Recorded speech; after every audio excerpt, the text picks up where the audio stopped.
Hey, man. Dude. Fucking internet, bro. That sucked. But That was, I think, can we just cut it up, though? Can we put, like, 2 out there, or is that, because I thought that was pretty good. Like, it was, like, about 15 minutes, so. Yeah, we can do that for sure. We can just be like, sorry about the technical difficulties, just. I mean, because we're rolling still right now. Oh, we are? Yeah, I mean, we can jump right back into it. It's okay, let's just do it. Yeah, we got 15 minutes to go. It's what happens when you do it live, folks. Sometimes, the internet crashes on you and you get on a roll and then you got to start over. But, yeah, I mean, we were talking about Western States and we were talking about Mike and, he's a very lucky man and he's going to, very fortunate to make that his first 100-mile race. I know I have 3 clients and then including myself would be a 4th. That have entered the lottery and, or it's on our bucket list as one of the, it's the Super Bowl of running, of ultra running for sure. Right. And it's a really nice course and really nice area in California. And it's, it's different than some of the mountain races in Colorado and Utah and stuff where it's, from what I've read and what I've heard, it's a very runnable course. And people run, you look at, a race like Leadville where the course record is, 15:42, and you look at Hard Rock where I think Killian ran, 22 and change, as a course record, and then you look at Western, and I think there people have run run low 14, if not under 14 hours. Wow, insane. So. Yeah, what he was telling me was, I guess so for the first 60 miles you get no crew, like it's just you're on your own, and then the last 40 is when you can get a crew, but the last 40 is where he was telling me that the runnable, very, very runnable, like beautiful trails, like pretty groomed in from what he described them, and seems like it would be, I'm really looking forward to that. And I figured even if I can't run that fast right now and I'm like a little broken, if I can even put on, 30 minutes to an hour doing stuff, because I can hike and I can keep up. I mean, he's going to have 60, 70 miles on his legs. Shit, I mean, I should be able to hang out and, do some, do some brewing, like some pacing and stuff for him, or just be there just to like keep him positive, See, we got dogs getting amped up here. It's just the universe is working against us today. Winnie, get down.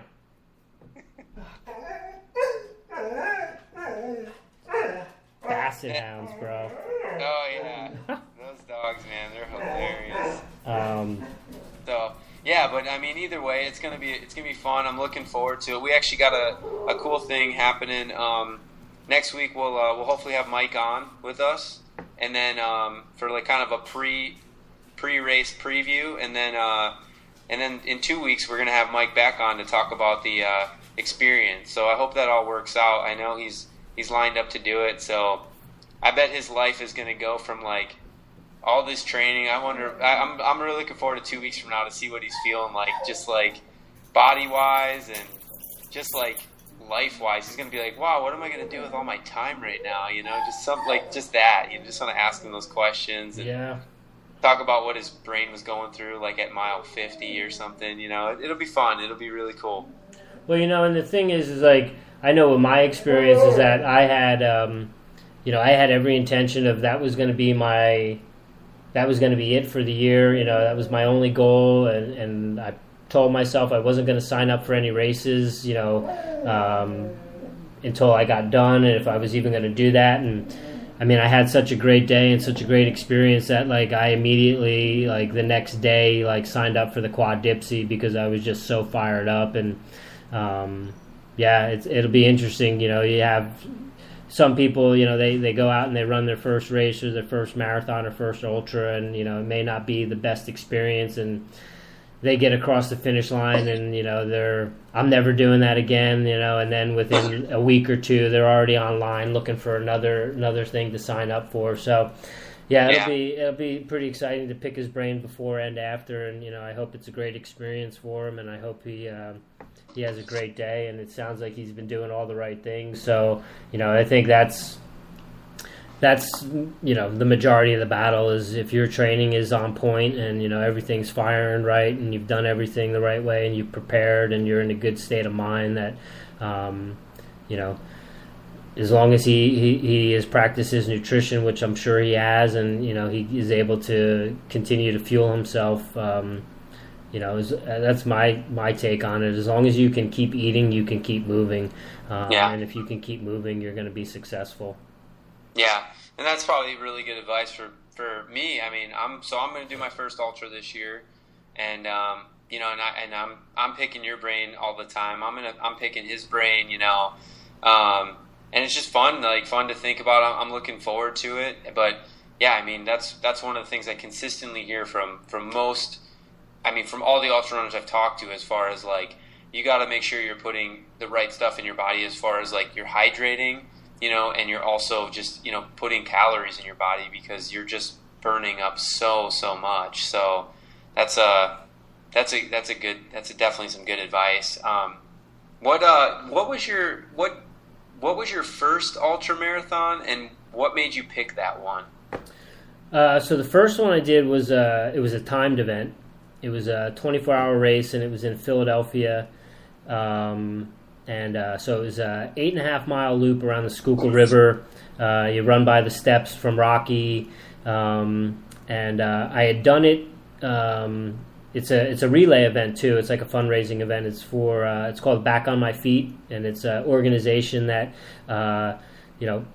promotes healthy living and trying to get homeless people back on their feet through running and very cool. Yeah, so it was a really cool event, and I had a buddy from college that they were a man down on their relay team, and he asked me, he knew that I was always training and stuff, and he's like, "Hey man, you wanna check this out? You wanna do this with us? We need a guy." And I was like, "Yeah, let's do it." And I had such a blast with it that when I started working with CrossFit Endurance and their model of less mileage, more strength training, you can do anything, I thought, and I was living in San Diego at the time, so I thought, well, I could kill a couple birds here with one stone. I can bang out this ultra and see what this is really like, and I can go home and see the family and have some friends crew for me and stuff like that. So it kind of just fit well in the schedule, and so that was my first real endeavor into the ultra running. And then shortly after that, so that was in July,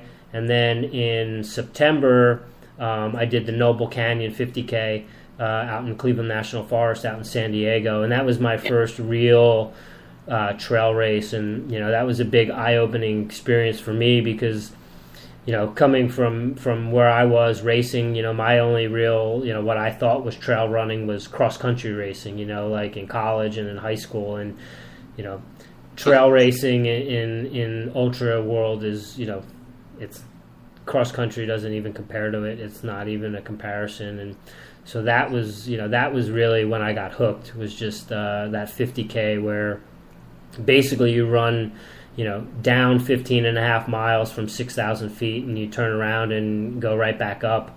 So that was, after that I was hooked. And then then it was after that first year, it was kind of like, okay, probably need to run more than 20 miles a week if I'm going to race ultra marathons and mountain races and stuff like that. So in 2012, I kind of revamped the program and continued to incorporate the strength training, but then obviously increased the mileage and the volume. So I went back and did Noble Canyon again, and I improved by I think it was 40 minutes I improved, and I moved up from 9th to 4th. And then, I did the Dipsy again that year, and I improved by 40 or 50 minutes, and I went from 18th or 19th to 3rd.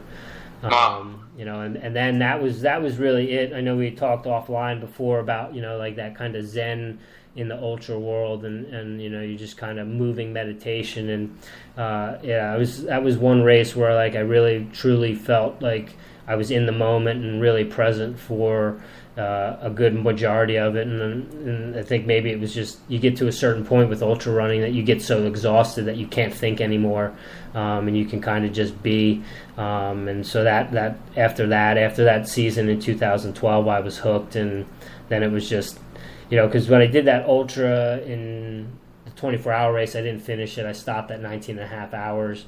So that's where the 100-mile race came in. And at the time, Leadville was just first come, first served. You sign up and you get in, So, a lot of them have lotteries and qualifying and stuff like that. So I'd always kind of had like a little drawing to Leadville, and I wanted to go back there. And so that was it. I set my alarm at like midnight, a day of the entry opened, and I signed up for it and got in, and the rest is history. Nice. Yeah, that's cool, man. It's always cool to kind of hear where you started and how much you've done already just in this. And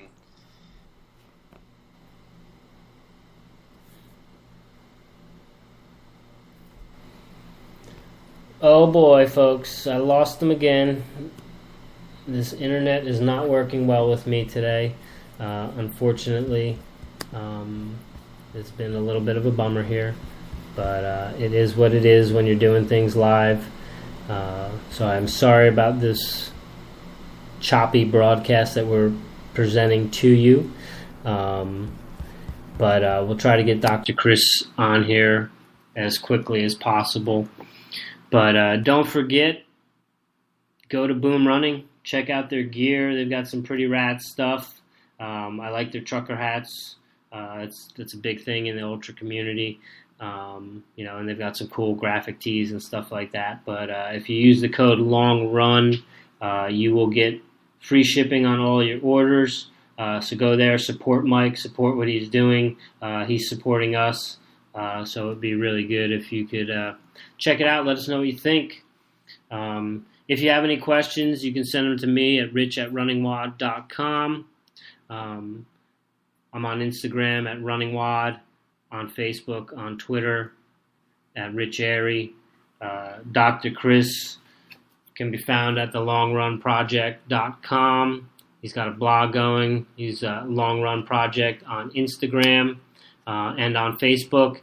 Send him any of your physio questions. He'll be happy to answer them. We'll get to them online here. But I think at this point, unfortunately, we're going to have to shut it down until we can figure out our internet connection, or at least do these and then present them to you so we don't have these issues anymore. Once again, I apologize. This is Rich Airy, the Long Run Project podcast. I'm signing off for my co-host, Dr. Chris Garino. Run fast, run healthy, and we'll check in with you next week.